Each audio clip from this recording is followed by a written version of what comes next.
नाज़रीन ते breaking news ईंदासीं। Sindh high court Sukkur bench Khairpur medical college जे बजट बंद हुजण ख़िलाफ़ दरख़्वास्त सेक्रेटरी सिहत ऐं ॿियनि ज़िम्मेवारनि खे ज़ाती हैसियत में तलब करे वरितो आहे। खैरपुर मेडिकल कॉलेज जे 2 सालनि खां बजट बंद हुजण ते Sindh high court Sukkur secretary सिहत सईद ज़ुल्फ़कार शाह ऐं ॿियनि ज़िम्मेवारनि खे ज़ाती हैसियत में अदालत तलब करे वरितो आहे। अव्हांखे आगाह कयूं पिया ख़बर बाबति।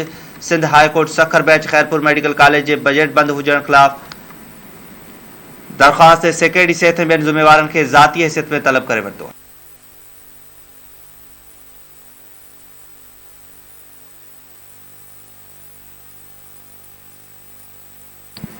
खैरपुर मेडिकल कॉलेज जे 2 सालनि खां बजट बंद हुजण ते Sindh high court Sukkur secretary सिहत सईद ज़ुल्फ़कार शाह ऐं ॿियनि ज़िम्मेवारनि खे ज़ाती हैसियत में अदालत तलब करे वरितो आहे।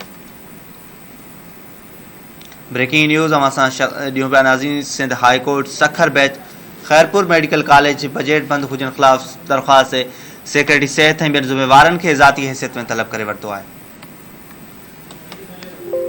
अपडेट मालूम कंदासीं। खैरपुर जो रिपोर्टर शबीर फलियो टेलीफोन लाइन ते मौजूद आहे। शबीर, आगाह कजो इन हवाले सां। जी बिल्कुल तव्हांखे ॼाणाईंदा आहियूं त खैरपुर मेडिकल कॉलेज जी 2 सालनि खां बजट खे रोकियो वियो आहे। उनजे करे जेको सखर हाई कोर्ट में उनजे लाइ पिटीशन दाख़िल कई वई आहे। तव्हांखे ॼाण ॾींदा आहियूं त Khairpur medical college PMC PIMS सां जेको आहे सो ॻाल्हाइण हुई। जिन जेके बजट हूंदी आहे उहा पिम्स में हूंदी आहे। पिम्स खां पोइ वरी रिलीज़ थी खैरपुर मेडिकल कॉलेज खे ॾिनी वेंदी आहे। जेकी 2 सालनि खां लगातार जेको आहे उहो बंदि थियण जे करे जेके शागिर्दनि जो जेको मुस्तक़बिल आहे उहो जेको आहे सो दाव ते लॻी वियो आहे। हिन वक़्तु जेके एम्प्लॉइज़ आहिनि, अमलो जेको मेडिकल अमलो आहे ऐं जेके शागिर्द आहिनि उहे सख़्तु परेशानी खे मुंहुं ॾियण आहिनि।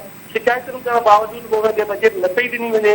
उनजे बावजूदि उन्हनि जेको आहे सो दरख़्वास्त ॾिनी हुई हाई कोर्ट सखर में, जंहिं जेको आहे सो सेक्रेटरी सिहत खे तलब करे वरितो आहे। जी ठीकु आहे, वॾी महिरबानी तफ़सील ॾिना।